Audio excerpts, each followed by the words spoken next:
Welcome to the Daily Influence, where our mission is to deliver a daily dose of positive influence that can uplift you personally or be shared within your sphere of influence. While not every episode may directly apply to your unique circumstances, we strive to provide insights and inspiration relevant to most people's daily, weekly, and monthly lives. Whether you are tuning in during the morning, noon, or night, the Daily Influence is here for you.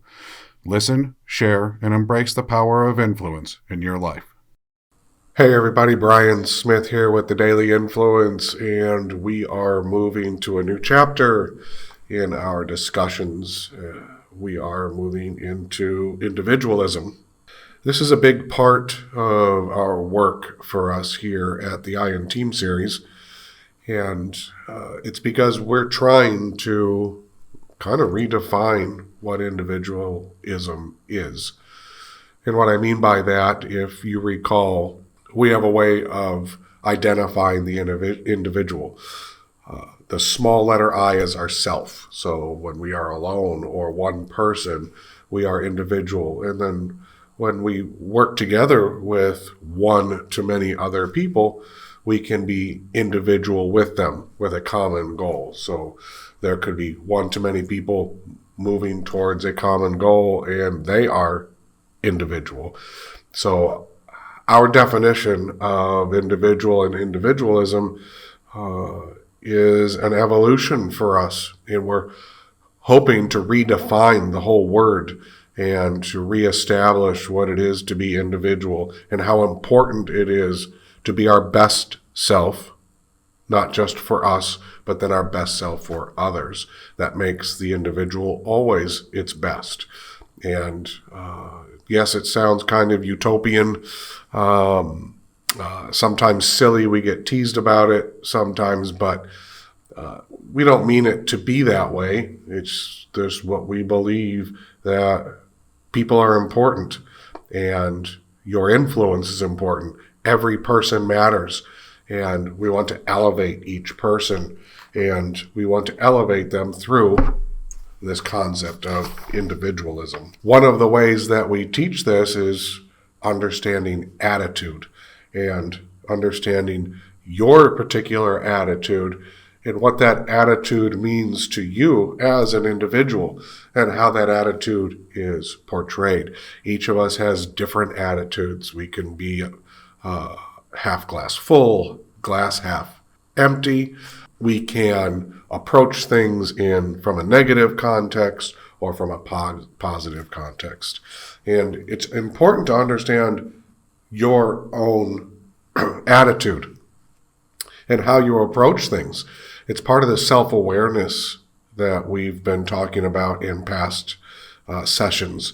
And being self-aware of how you approach things is really important. I kind of believe that we live in seasons, and those seasons can be longer-term seasons, short-term seasons, but they tend to guide us through our attitudes. If you think about what people perceive your attitude to be, for example, Renee is very positive. People perceive her attitude as a positive, glass half full kind of person. Me, I'm more direct.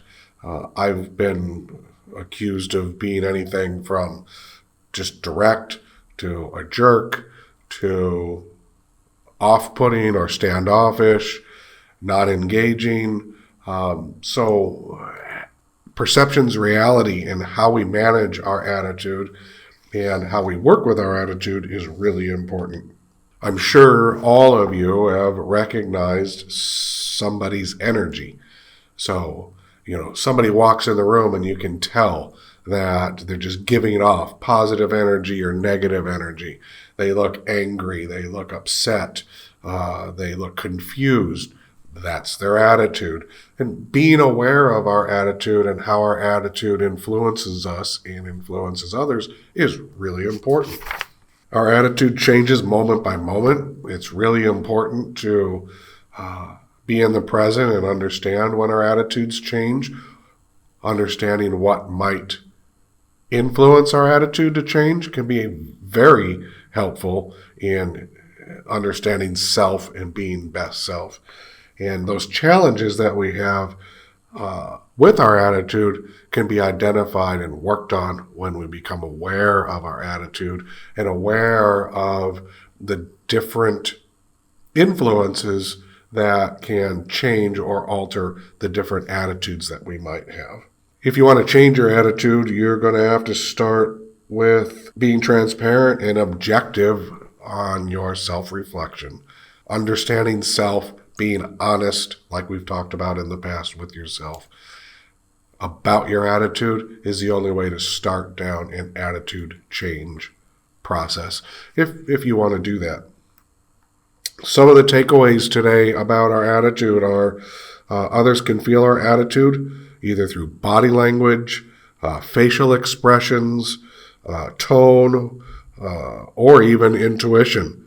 This can change minute to minute, and our attitude can influence people around us dramatically. So be mindful of your attitude. Be mindful of how you enter a room, how you engage in a room, and how you engage with people.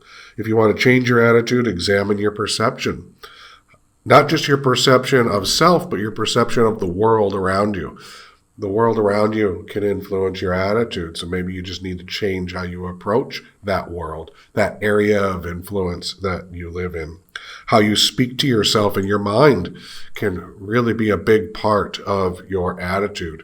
And if you speak to yourself positively, you'll elevate your attitude in a positive way. If you speak to yourself negatively, obviously, you have the opportunity, or you will likely have a negative attitude. The mind is everything. What you think, you become. Remember, that's what Buddha said. And your mind is so powerful. It has so much influence. So remember, your attitude can be influenced by your mind. Be positive in your mind, and you can have a positive attitude. Talk to you again tomorrow, where we talk about maturity and understanding our maturity and the maturity of those around us in our areas of influence. Have a good day.